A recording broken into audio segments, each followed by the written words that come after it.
working with their parents, and most of all, want to see that the students be successful in life after high school, be a good person. That's one of our mottos, is for students to be a good person afterwards.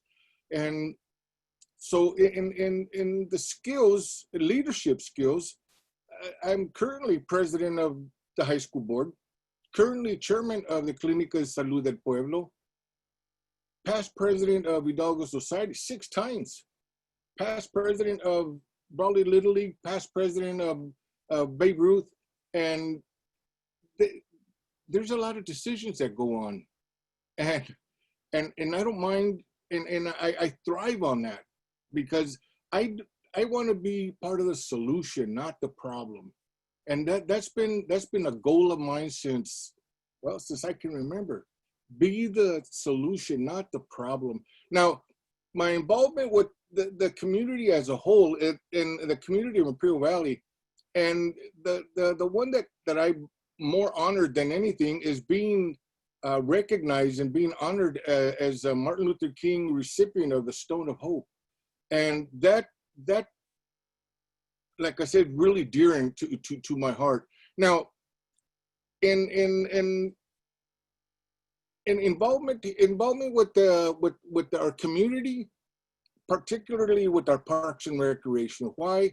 As I mentioned, why a probation officer working with the youth, working with their parents, because that's a lot of that's where it stems from, with the soccer, with the basketball, with the softball, and now as far as supporting the high school, the students, I'm a big advocate for athletics, but also academics, also career technical education.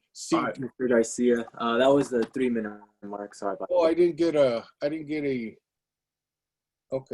warning. We'll do 1-minute warnings from now on, or maybe like 30-second warnings. We'll do like a little sign. Can I do the 30 seconds? Sure. we'll allow it. All right. Glad to do.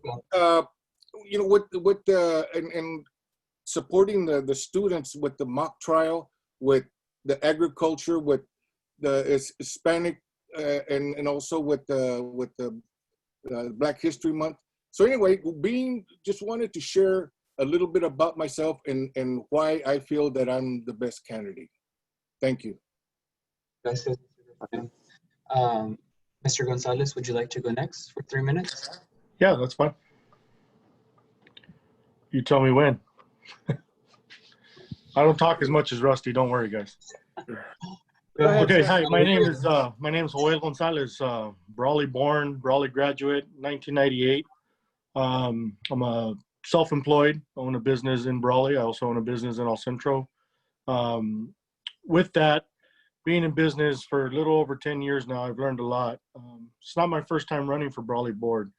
I ran 2 years ago. I lost by 6 votes. So when they say votes don't matter, they really do matter.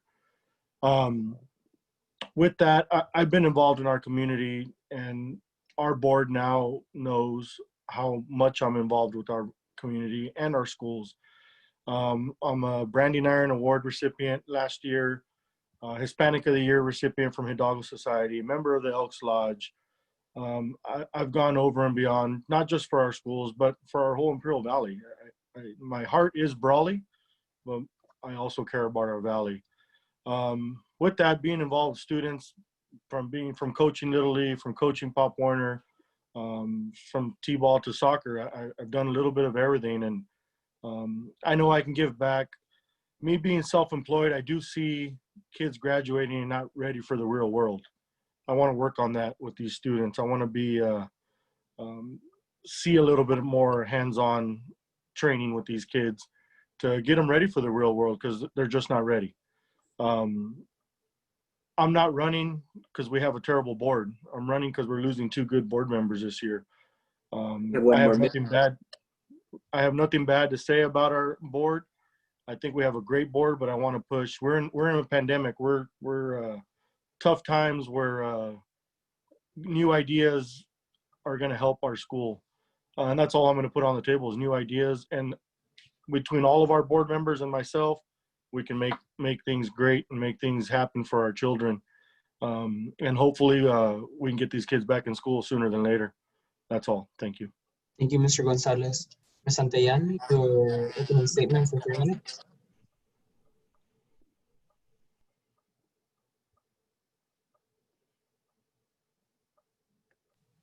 Señora Santayan, can you hear me?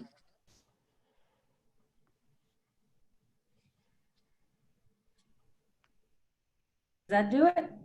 Yes, there we go. You want to go ahead and turn on your camera, maybe?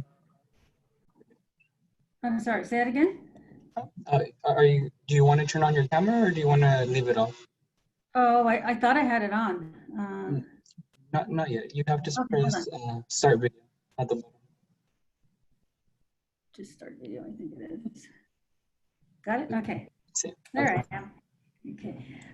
My name again is Gloria Santayan, and I'm running for the Brawley Union High School. One of the things that was mentioned earlier is that there are two ladies that actually decided not to run for the Brawley Union High School. And I am putting myself out because I have a lot to offer. First of all, kind of going into try to keep it within the 3 minutes, integrity. I am the youngest of 10 children. My dad and mother they did not speak English. They actually encouraged us to go to school, even though we were very low income. And I attended Brawley schools. Let me go back. My family did instill in us responsibility, honesty, respect, and to work hard. And one of the things that I did, again, with their help, with my brothers and sisters, is I did graduate from high school, went to IVC, and finished my education at San Diego State University. I obtained a Bachelor's of Science degree, Bachelor's in Accounting, and I am a certified public accountant, CPA. Again, a little bit hard going to San Diego at a time when there weren't very many women or Hispanics in the business department. So did that. I got my CPA license when I had 4 children under the age of 13. So again, I work hard, and I'll work hard for the students that we'll be representing. Again, because I'm a CPA or in accounting, my fiscal and management, the way I do. 1 more minute. Okay, I analyze everything that we have on the table. So I bring that strength to Brawley Union High School. Thank you. Thank you, Ms. Santayan. We're going to go ahead and start with our first question. It's going to be the same question for all the candidates. We will have 2 minutes each to answer that question. We're going to go in the same order, starting with Mr. Rusty Garcia. And the question is, what are your top 3 priorities if elected? What is the single biggest challenge facing your community, or in this case, your high school? And what are you going to do about that challenge? Go ahead, Mr. Garcia. Well, the top three in importance is the safety of our students, the academic achievement, and in this case, the health and safety. The health kind of goes hand in hand. And of course the academics. That's the safety, as we know, we're in this pandemic, and we're doing the best that we can with the Imperial County Health Department, with the state. So I'm here to do, like I mentioned earlier, to continue with the solution, not the problem, because in the students, we don't want them to be sick. We want them to be healthy, safe, and achieve all their academics. So that is my primary goal is for the students to be better people when they graduate from Brawley Union High School. Thank you. Thank you, Mr. Garcia. Mr. Gonzalez, same question. Do you need me to repeat it?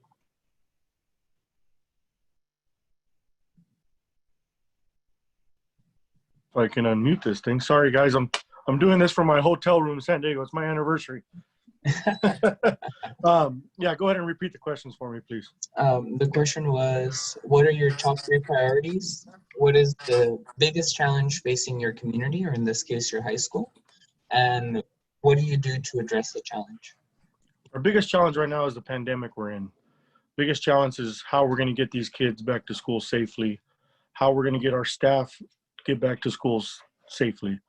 Without staff, we won't have no students. So we got to figure out a way to get these kids, if we need to hire more staff, how we're going to bring in more help to do all the proper screenings.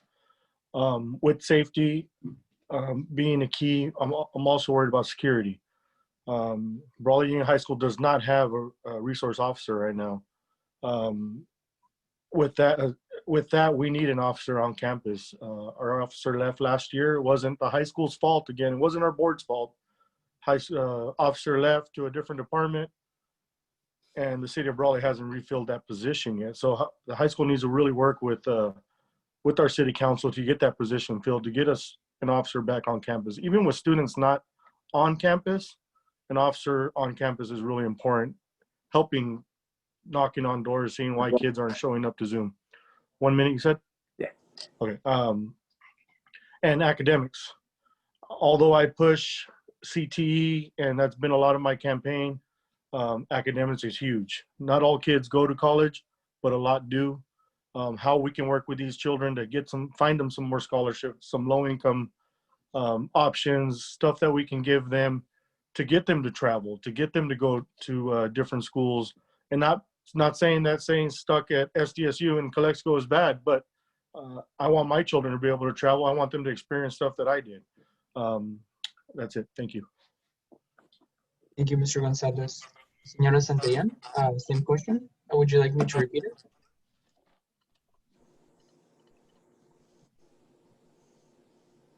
I have the question. 2 minutes. Yes. My first, I guess, goal is to increase the current graduation rate. Along with that, it goes with the academic achievement, making sure that we provide the quality education to all our students, even if they're low income, even if they're, I have a grandson that's deaf. I have a grandson that's is autistic. The special education children, I guess, is where I'm going. Is we need to address the needs of all of these, even the low risk, the high risk students. And again, we have about 500 coming from the elementary school district. I have an advantage because I'm looking at what the students are receiving at the lower levels. And one of the things that I would like to do is coordinate both schools to improve the quality of education that children are coming in with, and therefore decreasing the dropout rate. For a minute. Okay. So that's one of the things that again, the safety, the COVID has put us in a situation where we're not ready as schools and our teachers are not ready. So we have to support them so that they can get the training and know how to deliver their studies effectively. Again, that's something that we can overcome. Again, I see it as we're going a different direction. This distance learning is maybe due to the COVID has kind of opened my eyes that we need to adapt to the changes. Thank you. Muchas gracias, señora Santillan. We're going to move on to the next question. Again, another 2-minute round. Same question for everybody. The question is, during your campaign, how have you kept the community involved? How had you stayed connected? And if you are elected, how do you plan to stay connected to the needs of the same order? Mr. Rusty Garcia, would you mind going first? Sure. I ran my campaign to be positive, talking with Joel, and we run a campaign to be united, in the sense that we're going to work together. And that is what we have talked about during my campaign, is to be transparent, to be involved, to be open for discussion. And that's what I run on. And because I do go to the grocery stores, I do go to church, I do go to different stores and so on, because I want to be visible to the parks, to everywhere, because that's who I am. If people have I put my phone number on Facebook, I put my phone number everywhere. So people have questions, feel free, because nothing to hide, right? And that's kind of what my intention is One more minute. Right. is to be transparent with our whole community, our students, our staff, our parents, and our community as a whole, because all the things are everybody's affected by what happens in our school district. And then of course with this pandemic, want to keep the parents, keep the community as informed as possible. Thank you. Thank you, Mr. Garcia. Mr. Gonzalez, same question. Would you like me to repeat it? No, I think I You got it? think I got it. So I'm an open door. I haven't stopped even before. My family makes fun of me. They go to the store and my wife will leave me at Walmart and keep walking because I'll stop and talk to someone and I'll voice my concerns. I'm a little open-minded. Me and Rusty have talked a lot. I've got a lot of good ideas from our existing board and some of our board members that are leaving. And I sit there and take it all in. Everybody knows where to find me. Again, my phone number is also online, easy to find. Being self-employed, everybody knows our business here in Brawley as well. And my activity on social media, other than creating a campaign page, it's never really changed. I've always been really open on social media. Obviously, got to be a little more careful on what we put on social media, but it's just the way the times we're in right now with all the COVID stuff going on. It's social media is the safest way to do our campaign. One more minute. We've opted not to do any drive-by fundraisers or anything like that quite yet.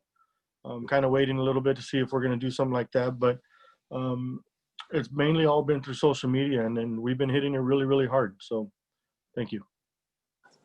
Muchas gracias, Mr. Gonzalez. Mhm. Mr. Julian, same question. Would you like me to repeat it, or you got it?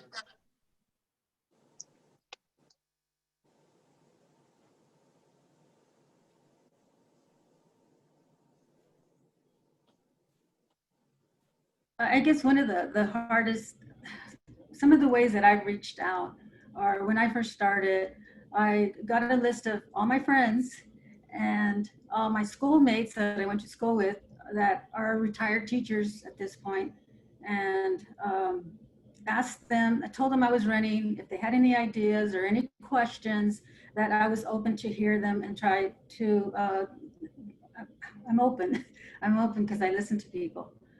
Sometimes so anyway, so I tried that, reached over maybe 150 people. Then it was like, no, you need to do social media. Social media is new to me. And again, that's why I kind of said we need to adapt. I have been posting things on social media about myself so that the people that are going to be voting know what I stand for. And again, being a quiet person, that's a little bit hard. Being new to One more minute. to Facebook again is challenging, which kind of makes me look at the teachers where they have to relay their message via Zoom. And again, I can relate to trying to put something short on Facebook. But again, I am doing that. And again, I'm still calling, and I'll be walking and delivering literature on myself to door. So that's all. Thank you. Thank you, Ms. Santillan. We haven't received any questions from the public at this point, so I'm just going to go ahead and ask a question. And the question is, for all candidates, how do you feel education can empower people, and specifically empower people in your community and empower people who have been historically marginalized in our country and in our community. I know I've been making Mr. Garcia go first, so I'm just going to make Mr. Gonzalez go first this time. We're going to switch it up for this one. 2 minutes. Do you need me to repeat the question? Yeah, go ahead and repeat it for me real quick. Yes. How can education empower your community, especially those who have been historically marginalized? Education opens doors for all of us. If it's college, if it's any type of career readiness, education comes in many different forms, especially in our younger generation. Children need this. They just because they stop at 12th grade doesn't mean that's the end of learning. It could be straight into the workforce and they're going to learn there. But again, education is open doors. It opens doors. It helps our children prepare themselves for the real world. And that's it. Short and sweet. Thank you, Mr. Gonzalez. Ms. Santillan, same question.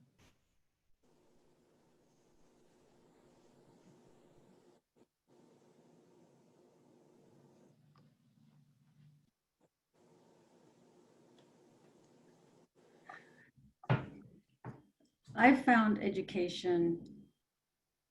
I have 4 children. I have 12 grandchildren, and all of these individuals extend to other students, other families, in a sense. And one of my biggest pushes is to have them have an education so that they can succeed in their job, be good citizens, and have good careers. Now, I know that I'm losing, okay. Again, we have a program that we put into the elementary school system called the Latino Film Project. And the students there, what they learned was not just about reading and writing, but they learned how to solve problems. Some of the things that they brought up were about cutting themselves. Some of the things were like, One minute? just items that were pollution in the air, kids being ridiculed and bullied for not having an accent, and these are 7th graders. So we're building, we're empowering them to ask the questions, to find solutions. So it's not just like we're saying in the future, but we have to start building them with that education and that foundation as soon as they're in school. So thank you. Well, thank you for your answer, Ms. Santillan. Mr. Garcia, same question. Do you need me to repeat it?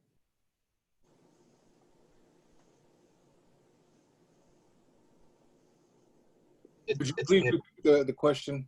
Yes, of course. The question is, how can education empower your community and especially empower people who've been historically marginalized or excluded? Academics. Academics comes in different forms. Academics come in the books, but in the books is also a career technical education, because they go hand in hand, because there's the pathways, that when you in the CTE, you have to learn the reading, writing. Now this comes back to STEM, which is science, technology, engineering, and math, which incorporates those things. And we have a small program, but our program should be a lot bigger because we're having a new building. But that STEM program correlates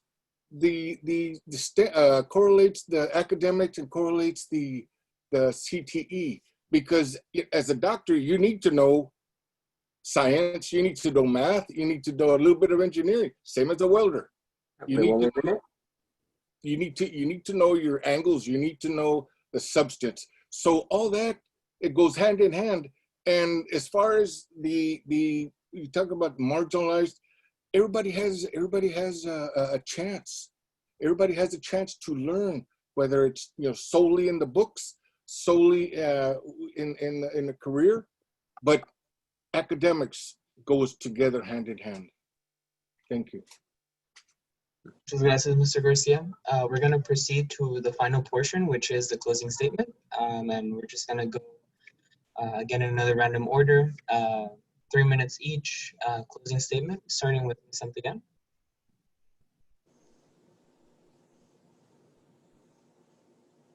Again, I'd like to thank the Imperial Valley Social Justice Committee and the Imperial Valley College community, and thank you for this opportunity. I just want to reiterate my three priorities. Is the long-term goal would be to increase the graduation rate by working collaboratively with our feeder school districts, which are Westmoreland and Brawley Elementary School District, and I believe there's another school that also feeds into the high school. The distance learning currently is one of the biggest challenges, again, as we have talked about, facing all the districts. Again, bringing in the stakeholders, students, parents, and teachers to communicate the specific issues and effective distance learning. I did also was invited to join the class of 2024 graduate freshman class. And I can see some of the issues that they have experienced with the distance learning. So trying to keep informed is very important, and listening to the community of what are their needs, what is happening, because we're not in the classroom. So we need to rely on people telling us what is going on. Again, providing the safe and healthy environment. I just, again, like to thank you. And I mean, I have my experience of fiscal, of analyzing and being able to identify, I'll say, gaps and find solutions. I mean, that's my job. I find solutions when there's issues. So again, I offer my expertise. And since there's 2 women not running because they decided not to go for your re-election, I mean, I'm a unique candidate, not only being a woman, but being having the experience from being on the Brawley Elementary School Board and the Brawley Union High School Board, combined 18 years. Thank you. Thank you so much, Ms. Santillan. Mr. Gonzalez, your closing statement for 3 minutes. Again, thank you, Ivy Social Justice Committee. Pretty awesome little deal you guys got going on here. So thank you guys. My biggest concern is getting these kids back to school safely. That's something I really, really want to work with. I don't see it happening before January. So that's something that we need to work with our staff. Again, I push staff because without a great staff, we're not going to have great students. So it's something that I really, really want to work with. Another thing that I'm really pushing for is you don't have to go to college to be successful. There's a lot of other programs out there for children, for kids to go to trade schools, and diesel mechanic can make over $100,000 a year. Like, I just got my repair bill for my diesel pickup, and it was almost $2,500 on just a pump. So these guys make really, really good money, and they can go to a 6-month trade school and be making more money than all of us probably combined sometimes. I'm an open door. Again, I'm not running because I don't have Rusty's experience. I don't have Gloria's experience. Those are 2 great candidates that we have here on with us supporting this Social Justice Committee. But I do have a lot of hands-on training. I was a deputy sheriff for 10 years as well. I have law enforcement background. I do have a lot of hands-on, and I can't stress it enough. I know how to use my hands. I know how kids work. I was that child. I was that 12th grader that didn't know if he was going to graduate from high school.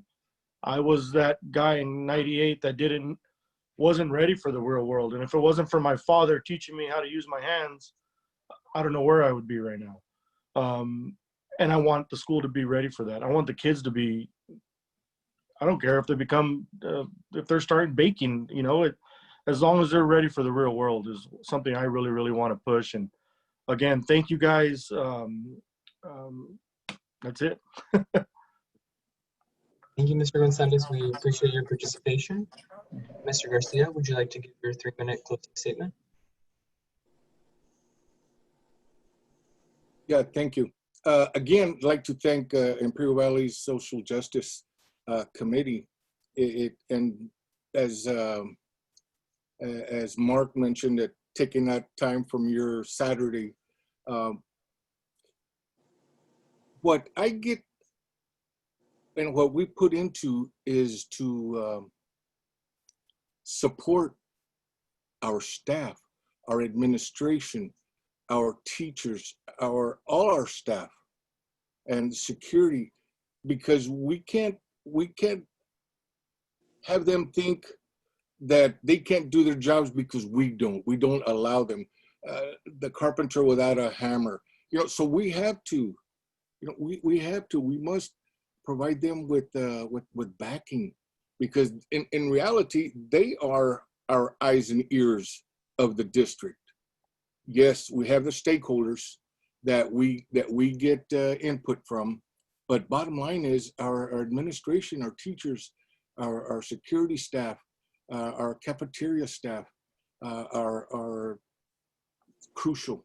Now, again, I mentioned the STEM program, and that is for our students. The main thing is for that STEM is for our students to not only want to learn, but use that knowledge to better themselves, better their family. And with that in mind, with our support, with the students, with the mock trials, with the agriculture, with the CTE, those are so important for our students, because bottom line is we want them to be successful. Well, one more minute. Okay, we want them to be successful, not only to graduation. And here's another one. People ask me, why do you run for office? Because that second week of June, when they walk across that stage and I hand them their diploma, I feel that's my attaboy. I feel like I had something to do with that. And it's a huge rush. And I want to continue. I want to continue doing that for another 4 years. So, I'd like to work with Gloria and Joel, wish them luck, and hope to see them, hope to work with them, because, we know each other, and I think that we can work well. Thank you. Thank you, Mr. Garcia. I want to go ahead and thank the 3 candidates that joined us from Brawley High School District. I want to thank them for a lively conversation on really what the meaning of education is to their community. That was absolutely beautiful in responses. I'll go ahead and turn over the microphone to Mr. Escalante so he can proceed with Brawley City Council.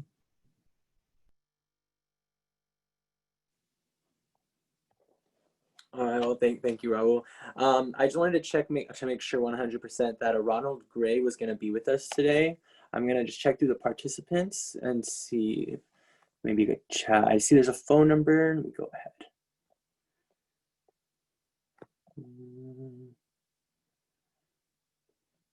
Okay, so in case he's not here, we're just going to go on with the IVC board for Area 4. But I also like to point out back to the other thing I think it's admirable how unified each candidate is, even if they're running amongst one another. It was very nice to see that among them. Okay, so we're going to continue on with the IVC board Area 4, and there's one position to be filled, and we have 2 candidates, that being of Yalil Garza and Isabel Solis. So if we could possibly pull them forward, and we can get on their path.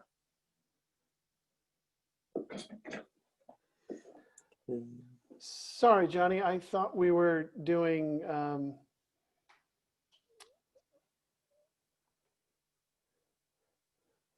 the healthcare district next with Nicholas, Kathy, and Deborah. Is that Mark, not true? I apologize.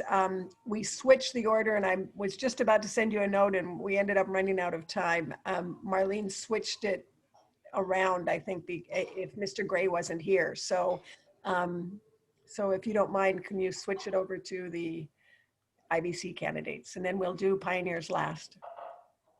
I think I can pull that off. Forgive Great. me as I repopulate. That's why you're there. So Isabel Solis here, good. And Julie And you look- Garza. Julie, there we go. Thank you so much. Very good, very good. All right, awesome. All right, so we'll continue with our IVC board panel. And so we're gonna start off with the opening statements of 3 minutes each. And if you'd like, we can go first, Isabel Solis, and then we'll go down to Yulio. Good evening. Thank you for this opportunity.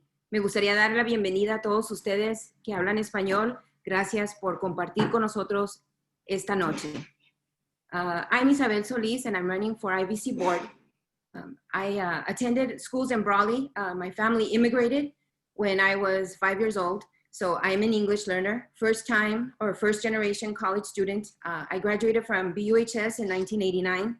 And due to economic reasons and cultural reasons, I attended IVC and then transferred to San Diego State Imperial Valley campus, where I graduated with distinction in criminal justice.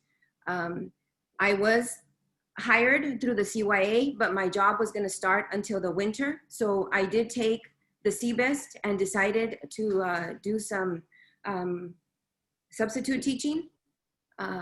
I was hired for Calipat Unified, and so I loved teaching. I realized that teaching was my calling, so I decided to switch careers at that point. And I first tried junior high, thinking that was the area I wanted to succeed in. And then I thought, you know what, I'm gonna give it a try at high school. So I went to Central, and there I was also an AVID coordinator, and I loved it. I loved the continuation. That was a great population to work with. When my daughter was born, I realized I needed to know the elementary. So I decided to apply at Brawley, where I was from, and I've been teaching at Brawley for the last 19 years. I'm an educator for 27. Currently, I'm an academic coach where I support teachers, and my role has shifted tremendously during distance learning. I am currently training staff, retraining them, because they need to know new ways of doing things in different capacities. To the parents, I've been giving parent trainings and technology to make sure they can support their students. And to the students themselves, I reach out to them because sometimes they're the ones that need to be able to get on those platforms and be successful. Yeah, one more minute. Did you still want to add to that, Ms. Solis? I think education is very empowering. It was very empowering for me. Like I said before, I learned my language through my education, and because of my education, I can have the career I have today. Today, I'm not only an academic coach, I'm also assistive technology specialist for my district, and pretty soon I'm also going,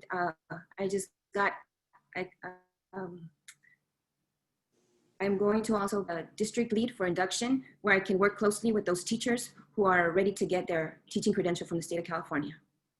All right, awesome. Thank you, Ms. Solis. All right, and then we can give our opening statement to Ms. Garza, if you'd like. We have 3 minutes. Oh, yeah, you're muted, Ms. Garza. I know that was a signal there. Oh, there we go. Hello, good evening.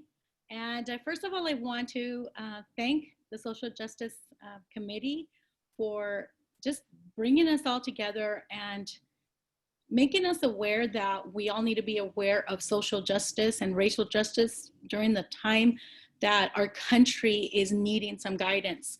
And so I want to commend you for putting this together and making all candidates focus in on this issue that is not just in our country, but it comes back to our local entities, including Imperial Valley College. I was not born and raised here. I'm a Southern California girl, But I came to the Imperial Valley in 1988 after being in Eisenhower High School in Rialto, and I was involved in MECHA. I came here with the thriving wanting of seeing people involved of color in leadership, and I didn't see that. And so I did something about it. I ran for the ASB president when no one else would, and I ended up being the first Latina at Central Union High School. And it was then that I feel that my love for being involved in my community was born. But it wasn't the last thing that I did. I ended up going to IBC after San Bernardino came back. I realized I wasn't ready. And I think that's one of the reasons that I want to be at IBC. I want to make sure that our kids are ready for our four-year institutions. So I came back to IBC and then transferred to San Diego State, where I was the ASC president. And during my tenure as a wife and as a mother and a worker at Lincoln Elementary School, I actually represented my president, as a president, represented our campus, which hardly ever gets any opportunity, at the Cal State Student Association, at the Hispanic Association of College and University. And this gave me the insight that I needed to do more, because we started the DACA legislation along with our Congress. And I think that I want to continue that passion to serve our higher education students. And knowing that my daughter wasn't able to get through in 2 years makes me realize that we need to be at that table as mothers, as unionists, as educators, and especially as community members who build coalitions with other organizations to make sure marginalized students are served. Awesome. Thank you, Ms. Garza. All right, here we are. Okay, perfect. Thank you both for your opening statements. And so we can continue on to our questionnaire. And this is my favorite question, but it's right here. Where did it go? Oh, well, I have it written down. But the question goes as, if elected, what are your top 3 priorities being in that position of power? And we could start. We could go off with you, Elo. Okay, and this one's 2 minutes as well. Oh, I think you're muted again. You're muted. I didn't touch anything and it muted me. So I apologize. You know, when we are campaigning, we often start focusing on 3 things.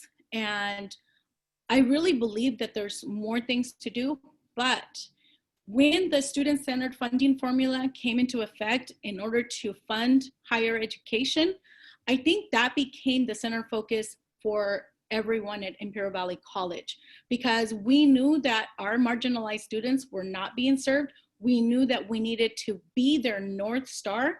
And that was one thing that I want to reiterate, is that we are the leaders. We're at that table and we're making and creating policy that will allow these students to succeed in 2 years or less. That funding formula will hold us to the fire to make sure that we're serving our students and that we are able to be there for our students. And so looking at that student center, the funding formula, but focusing on the students while working on that, that board with those trustees and with our president, Dr. Martha Garcia, which was also the first Latina president at IBC. All right, awesome. Thank you, Ms. Garza. All right, and I'll be presenting the same question to Ms. Solis. And just to repeat it, it's if elected, what are your top 3 priorities in that position of power?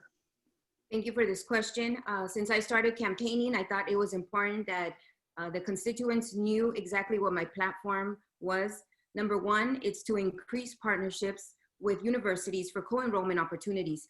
I'm very proud to say that my daughter is now 2nd generation college student. She went through IVC as well. It was a choice, but she went through the IVU program and she was successfully able to graduate within 4 years bachelor's and is currently completing her teaching credential. Number 2, I would like to strengthen relevant real world workforce training offerings. Our community needs electricians. They need people in the medical field. We need people in the dental field. We need people who are savvy with students who have autism. We need people who know cognitive behavioral therapies. We need to empower ourselves so we can empower our community. And lastly, I think it's very important for us to eliminate the digital divide by ensuring enriching online experiences. And it is very important that assistive technology is available for those students who require it in order to succeed. All right, awesome, thank you. All right, and then we're gonna get on to our next question. Let's see, I have it right here. So this one involves like student participation, but it's if elected, what will you do to ensure community involvement and that you're responsive to community needs? But in this way, it could be community and student involvement. And so I'll give it back to Isabel, and then we can go to you. Okay, and that'll be 2 minutes as well. I think it's very important that there is involvement by the students. I think it's important to listen to them. That is something that I do now as an academic coach. I make sure that I'm hearing all the stakeholders, that I hear from parents, that I hear from my teachers, that I hear from the administrators, and that I hear from the classified.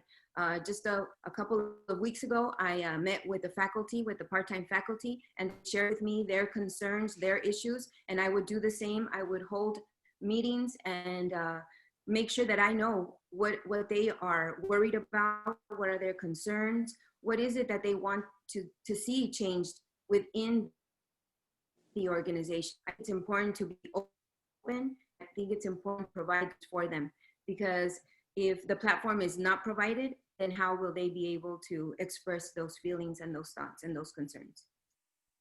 All right, awesome, thank you, Ms. Elise. All right, and Ms. Garza, I'm gonna say the question just one more time, but it's if elected, what will you do to ensure community involvement and that you are responsive to community needs? But this also, it's not community, but it's also students. Thank you very much. Well, I will say that I have experience in this area, and not just as a community member right now, but also as a student. As a student, even though I was a mother and I was a wife and a full-time worker, I still found time to make sure that I served the student needs as their president. I worked well with my administration. I worked well with the staff, because we all incorporate what Imperial Valley College will be. Being at San Diego State University was the best experience I can have as a leader. So I know what student leaders need because I was that student leader. I've been meeting with CSEA at IVC, who also have endorsed me. I've met with the part-time faculty, and I understand that we need to value the people who have the resources to make sure our students are successful. But more than anything, making sure that the trustees at the table with me work with me to make sure we all work together to help them build the community as one. All right, awesome. Thank you both for your very responsive responses. And let's go on ahead to the third question. And then upon that, we'll do our closing statement.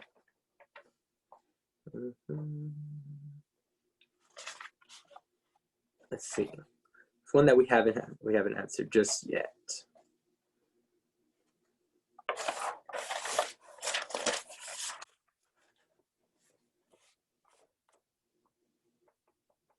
Okay, let me also just check the Q&A, see if anybody had any questions. Okay.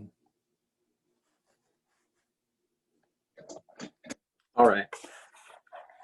So I have the question right here, and that question will just come out to, prior to running, what was your previous record within community involvement and just, getting involved? And we're gonna start off with Igor.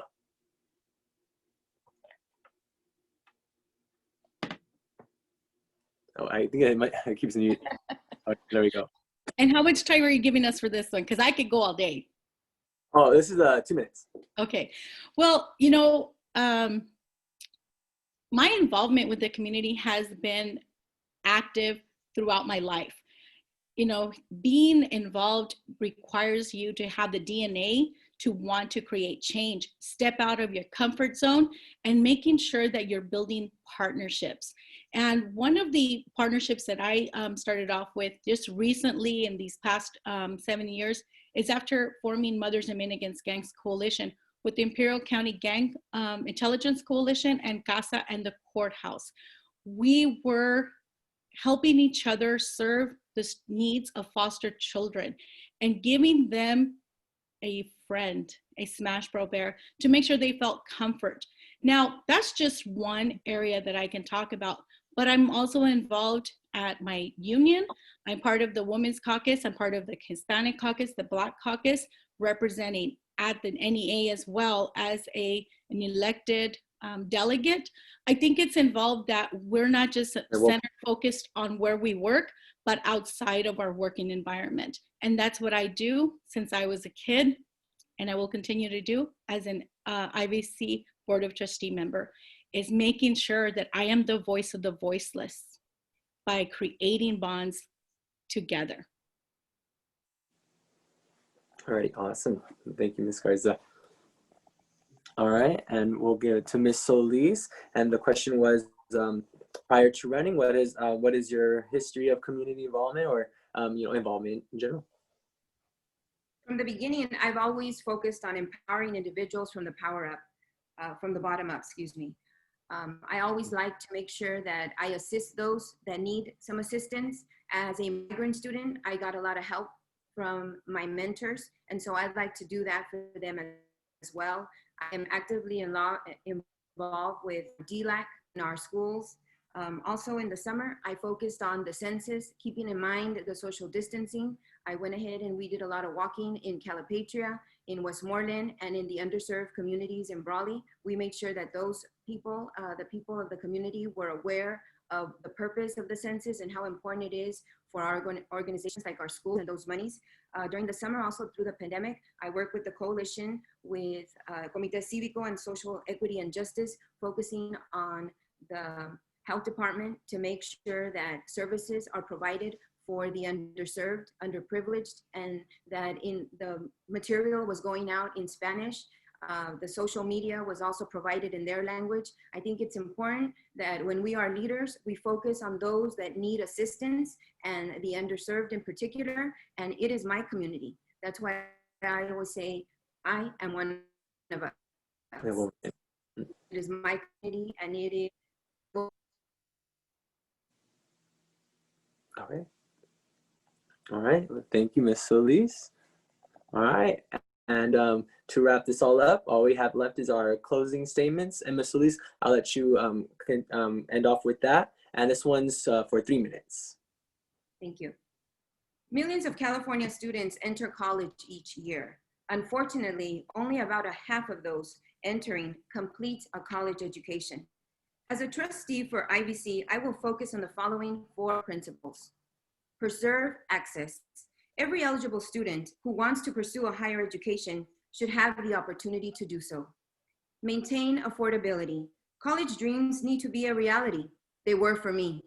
Protect financial aid and maintain affordability for students. This is crucial. Increase equity. Focus on college enrollment and completion across both race and gender. We need to see the data. We need to ask the difficult questions, and we need to find solutions for those situations. If there is an imbalance, it affects all of us. Improve student access and completion.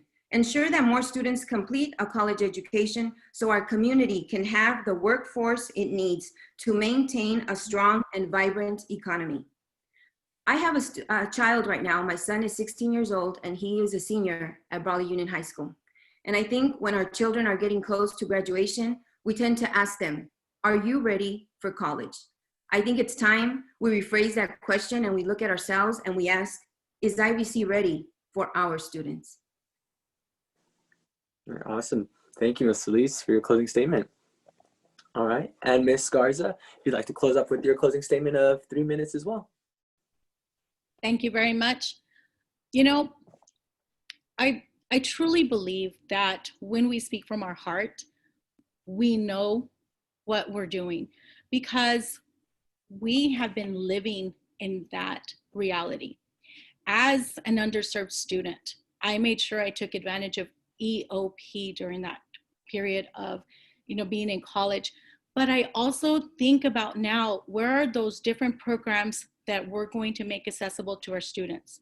And so as I close, I want you guys to think about your children and who would you like to be at that seat making the decisions.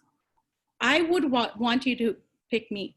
Why? Because I have experience as a student leader. I have experience as a teacher, as a union member, as a community activist from my high school days all the way to now. I would also remind you that I took the initiative to put in my papers early. I made sure that my wanting this for myself was because I knew I can serve in this capacity in all areas. And not only will I be serving the Brawley community, which I have been since 1993 when I moved and relocated here with my family to ensure a safety and a great community. I'm from all over the Imperial Valley. I graduated from Central. My parents lived in Calapat. I work in Calexico. And, I work well with Imperial, the safest city in the community in California. And, we work well with the Holtville schools with scholarships. And so when you talk about the candidate that has all the different boxes checked off, I am that candidate for you. I am the mother, the teacher. We have one more minute. I am the unionist. I'm also the student leader. I'm part of the IVC family. I've worked there. I've also volunteered there and I've taught there. I've also partnered in legislation there that is now considered as a legislation to declare January a month of empowerment for youth because it started at IVC, my family. And that's who you want at your table. Someone that you can approach, someone that will speak for the voiceless, and someone who has experience outside of Imperial Valley. I represent my teachers at the CTA, not even as an elected official, just on my own time, at the NEA as an elected delegate, and as a mother on the NEA Congressional Hispanic Caucus Institute Conference, because they knew that I had everything that was possible to be that voice. No, it's time. And the voice of IVC. Please vote for me on November 3rd. Yulil. Awesome. Thank you, Ms. Garza. I'd just like to thank both of you, not only for participating, but sharing your view on what you'd like to do. You both are very passionate, strong individuals, and I just wish you both very much great luck. Thank you. Of course. Thank you guys. All right, and with that, I'd just like to check if we have Ronald Gray and with us for the City Council. I've been told that he is not able to make it.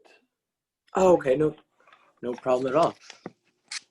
All right, so then let's go ahead with, we'll go ahead with representing Pioneers Memorial.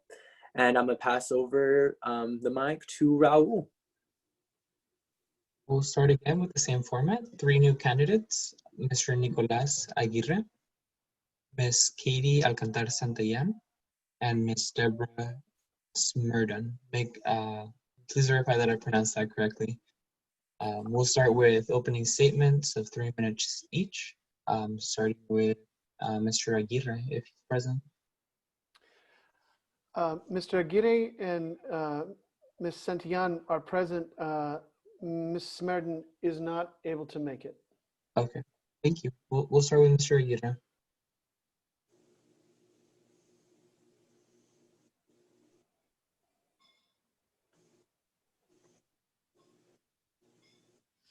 Hello, Nicholas. Katie, are you able to hear me?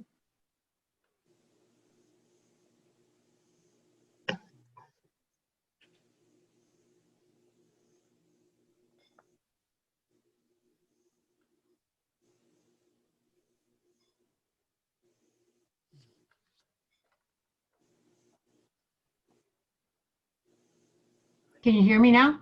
Yes, ahora sí. Okay.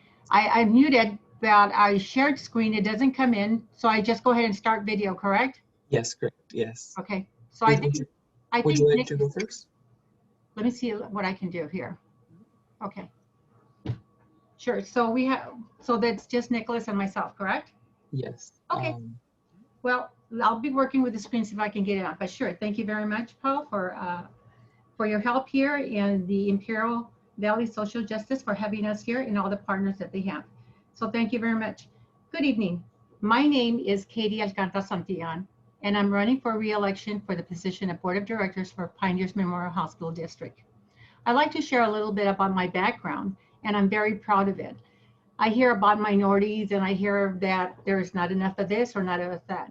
But to add to that is that my parents are from 2 different countries. So I'm very special. I feel very special regarding that.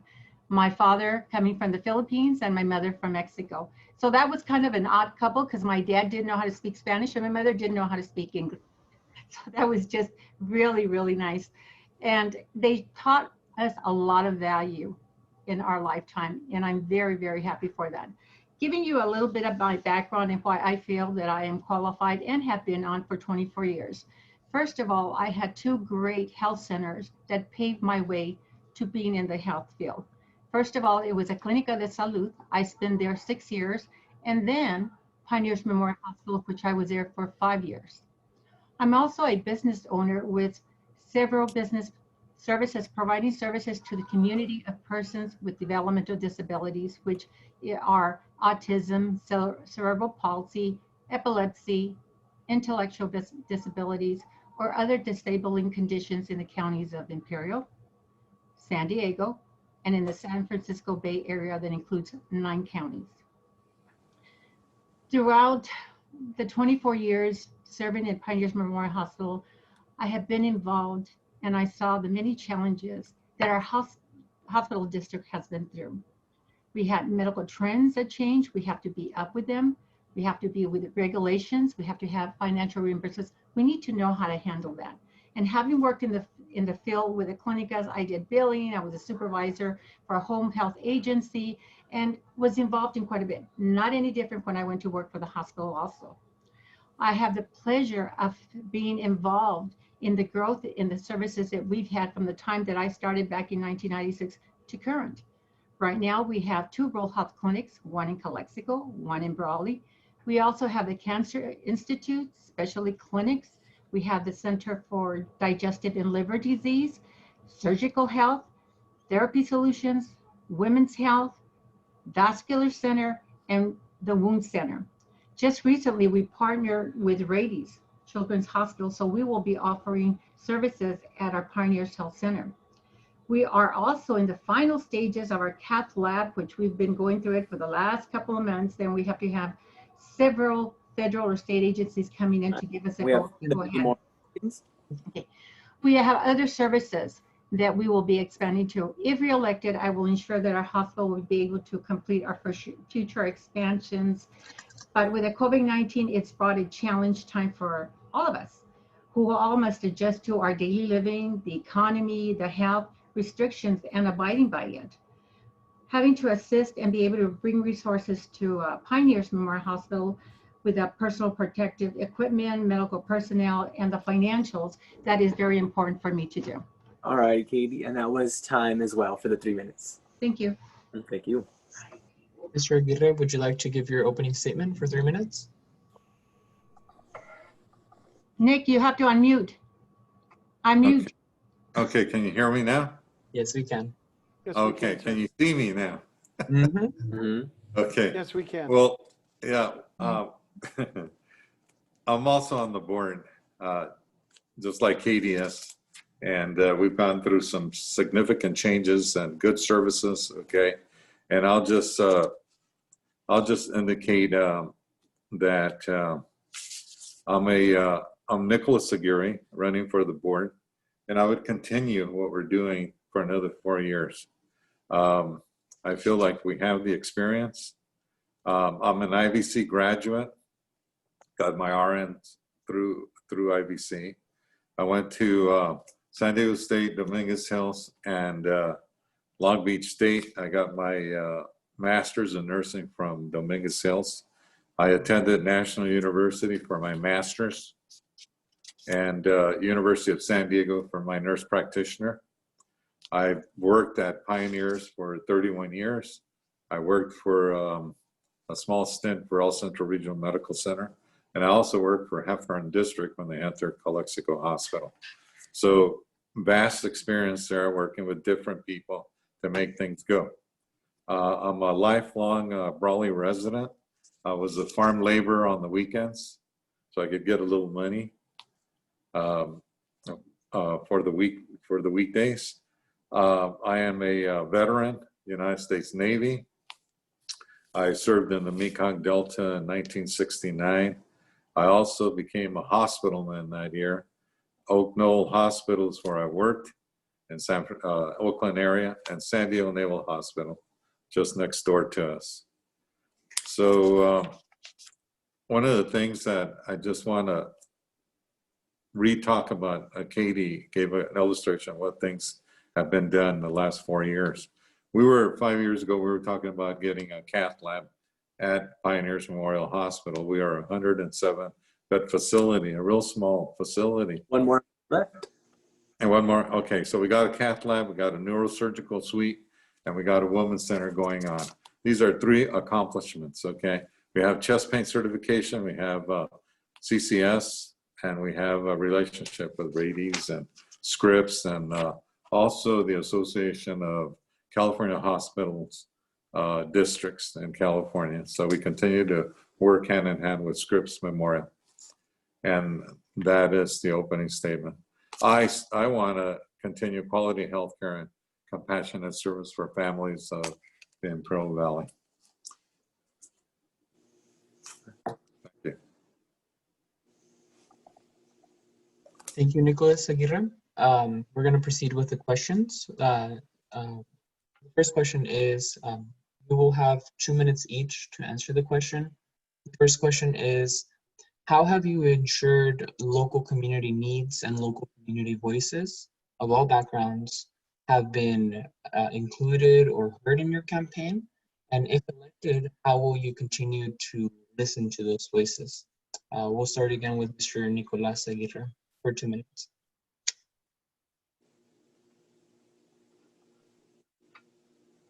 You're muted, sir. Okay.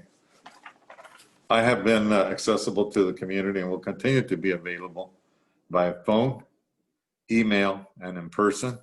I participated with co-chairman of the American Cancer Society. I've been involved with the Heart Association. And I'm eager to find any preferences that the community might have. We serve Nyland, which I've worked 12 years through the Clínica Salud as a nurse practitioner. We also service the Sonsi area. So I'm open to anytime, 24/7. Anybody that has a need, we will talk to. Thank you, Mr. Aguirre. Ms. Santillan, would you like me to repeat the question?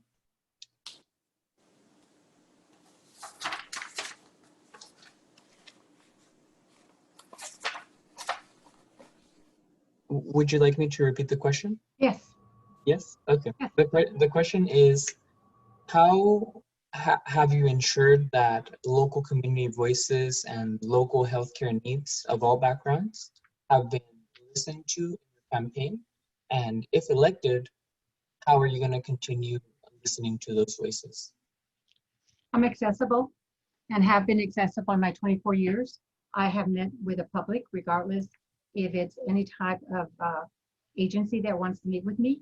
We also have partnered with the Clínicas de Salud for the 24 years that I've been on board. We have very good partnership. We also partnership with the Hefferman board. I'm always stopped at the grocery store, anywhere you go, Walmart. And my husband has gotten to the point, you know what, he says, I know you like to keep the families involved here in the community. So I think sometimes you need to go by yourself shopping.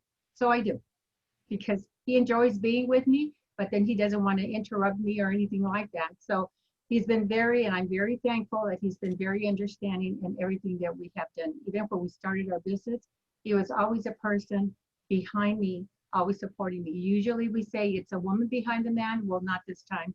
It's a man behind the woman. So we have to change ways and trends. And this is exactly what we've done. And I'm not afraid to be able to do that. Like I said, my background being Filipino and being Mexican, which we call ourselves mestizo. One more minute. It's very, very good. There again, open door policy. We do have forums, and to ensure that everything goes okay, I have been wanting to create and will be creating a committee that will voice IBC, all education, the churches, anybody who wants, not everybody who wants to do it, but the ones that we have to have it strict on who we're going to have in this. But we want to represent all categories here in Imperial County, and having that voice from IBC, from the high school, from the church, from the veterans, telling us what the needs are. That's the only way we're going to be able to partner and make life better for everyone. Thank you, Ms. Santillan. Our next question is modified from the questionnaire. It is, what are the 3 biggest crises or chronic crises in healthcare in Imperial Valley? And how can you, as a pioneer healthcare board member, address those? We'll start with Katie, if you don't mind, 2 minutes. You were muffled, and one of them I didn't get to see. I heard you say something crisis. Yes, I'll go ahead and repeat the question. Okay. The question is, what are the 3 biggest chronic crises in Imperial County in healthcare? And how can you, as a pioneer's board member, work to solve them? Well, first of all, right now, the biggest crisis we have in our hands is COVID-19. Having to adjust, and I mean literally adjust to something that none of us expected, don't know how to treat it, didn't know how to go about it. I feel that all of us, and especially here at Pioneers, we're trying to adjust to that, having to make sure that we have enough PPEs, that we have enough staff, that we have the financial means. Thank God at least that the government came through and was able to pull us out of that and was able to give us CARES money. Not only that, our staff, our hospital has now gone to registry and to help, because some of our first responders have gotten really sick regarding the COVID. I mean, they're there. That's why we make announcements and let the public know, please abide by the rules, wear the mask, get social distancing, wash your hands, because if you don't do that, guess what? The ones that are gonna get sick and cannot attend to you are going to be our doctors, our nurses, everybody's that there is in the hospital. It's been very scary lately because we have had individual staff members, RNs, that have been really sick, and not even our doctor, one of our pediatricians, Dr. Buenaflor, and he just got out of one of our hospitals in San Diego, and thank God he's been out for a couple of months, let me tell you.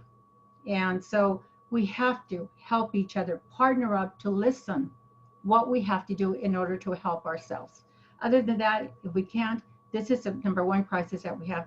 The others are your heart conditions, diabetes. Go ahead. 30 seconds left, sorry.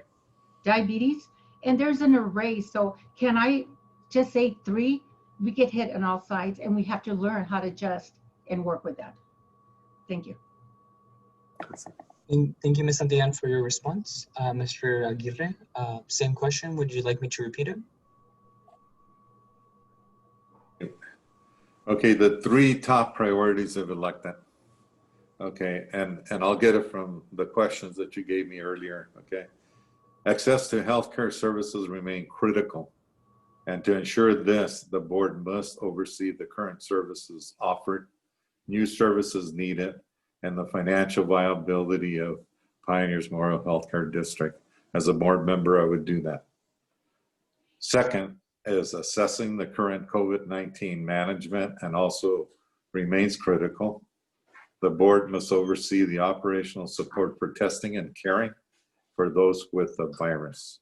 And I would do that as a board member. We're doing it now. And then the third is the board must remain accessible to community needs, reports, and to reports from healthcare associations. Okay, these 3 priorities will make us wholesome. Okay, the other thing that I would like to say is that I think we have a strong board. We have a visionary CEO at Pioneers Memorial Hospital. I think to keep the board intact would be ideal for the community, because the board has done a lot of good things, a lot of services, as depicted by Katie. And I think to keep us together would be the way to go. There is a lot of changes. The big concern is the financial circumstances, because COVID money only will last for so long, you know. You have And 30 seconds left. And COVID has brought a lot of issues that has the board reflecting on the things that we have to do and to look forward to the future and keep the facility financial viable for the healthcare of the district. Thank you. Sure. Final question, 2 minutes each. What qualifications do you possess that will make you successful in this position? We'll start with Mr. Aguirre. Okay, qualifications.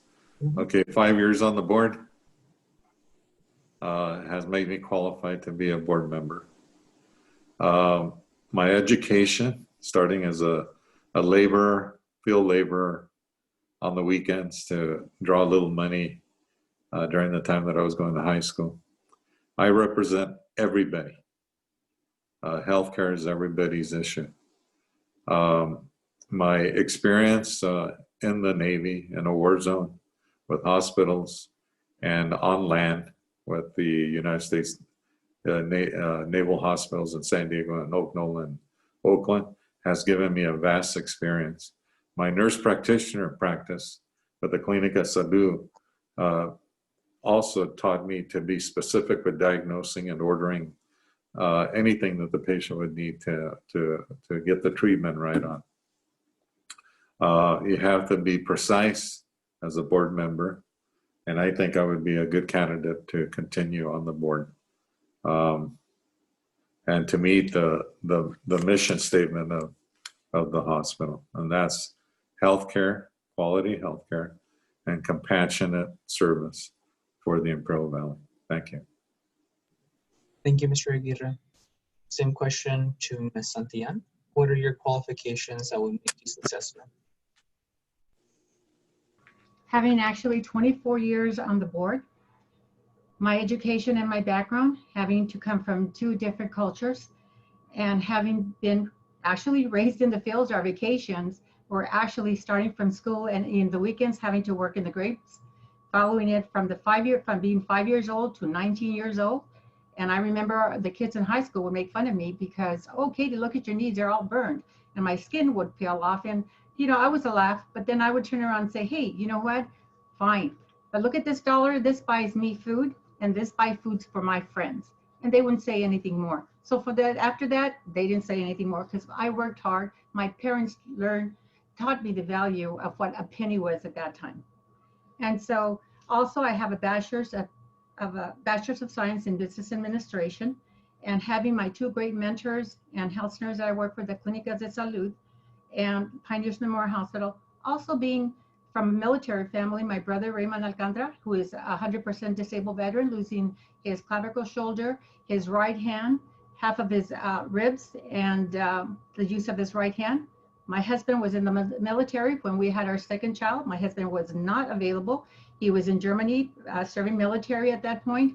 We had our daughter he didn't get to me till she was 6 months old, and 3.5 years later, she was killed. She passed away. So he only had visit for her, We have 30 seconds left. with her for 3.5 years. All of these qualities that I have made me the person that I am, that I care what I can do in the hospital. And I take it not with a grain of salt, but with my heart of doing what I can the last couple of years that I've been. Mr. Aguirre is correct. We right now have a sound board right now at the hospital. We've learned how to work with each other, trying to put our personal things aside and trying to make our hospital better, because we only have 2 hospitals here. Do we want to make it better so people do not have to go across the hill? And that's what I would offer you. Thank you, Ms. Santillan. We're going to move on to closing statements, 3 minutes each, starting with Mr. Aguirre.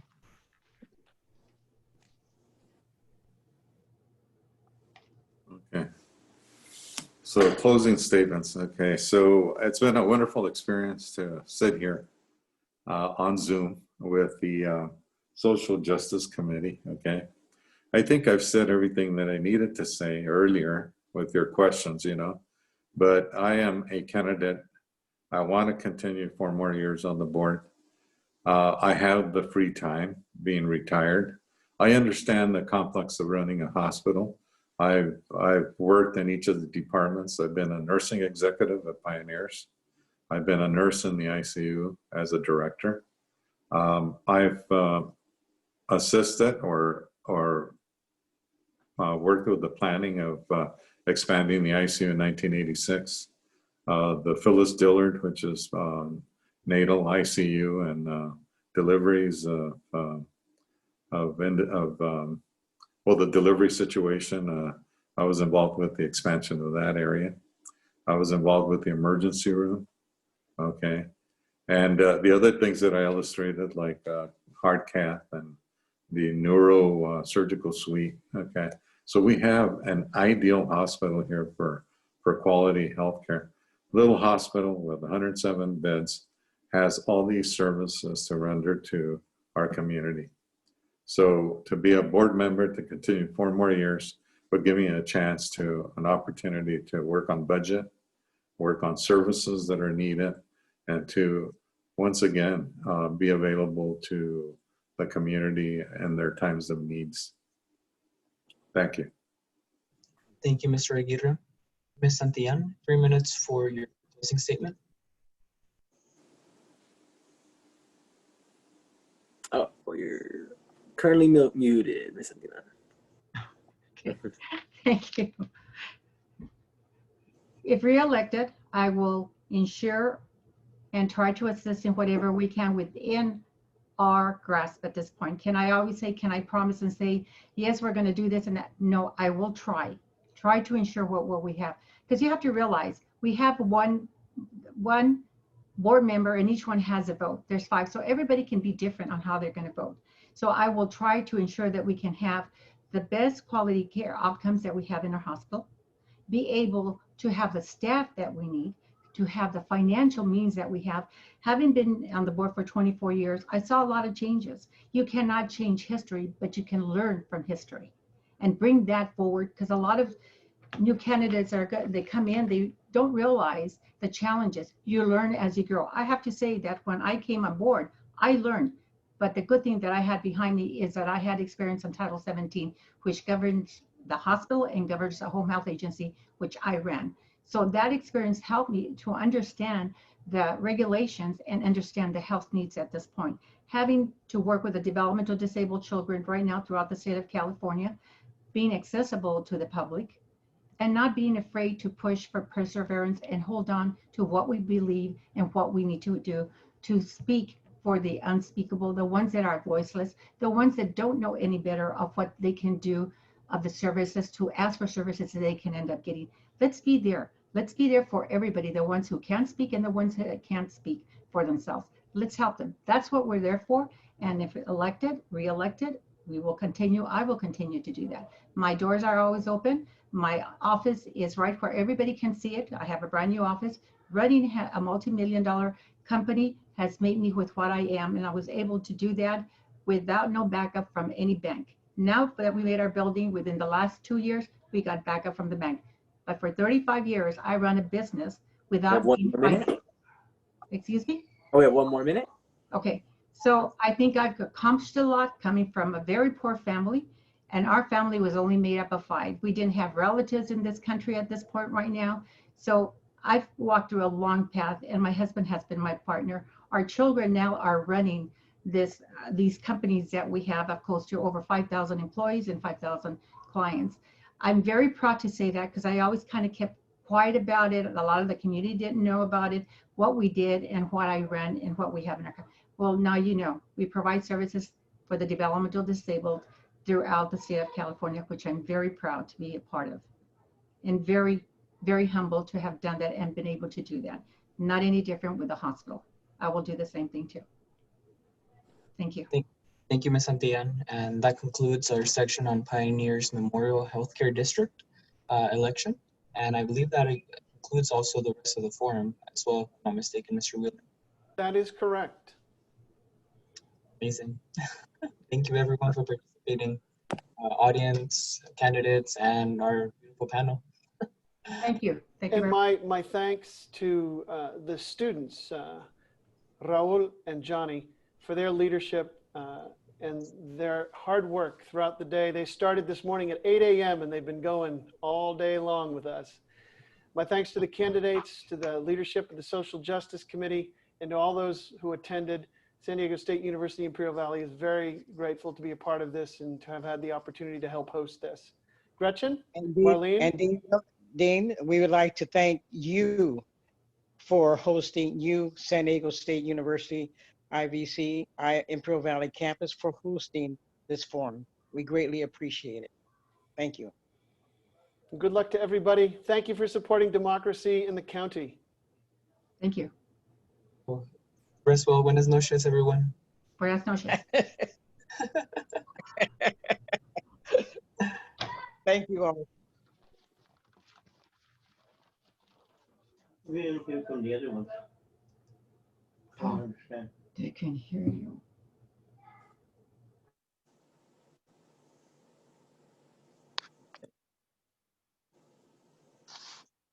All right. So I think that's it for now. Hey. Are we alone? Not yet, Not Mark. Not quite yet. We still have 6, 5, 4. We're doing a countdown. Man, it's been a long day, yeah. It has been a long day. But a good day. But a good day. A good day. Yeah, I learned a lot from everybody. It was really great. I mean, that was my dream, to be a part of this, was to learn about local candidates, you know, because when I'd look at my ballot and I'd go, who are these people? What do I need to vote for? And so thank you to all of you, because you really helped make that possible, to learn who are these people and what are we doing? I was working, by the way, between both forums on a ballot, because we need to, one of the reasons we were the first out of the chute, so to speak, for these was because we wanted to be able to do the endorsements early this year so they could be helpful to the candidates in whatever way they wanted, and for us to be able to help the candidates. So tomorrow, I'm going to send a ballot to all of you and other IVSJ people. I'm going to try to figure out tonight about attaching the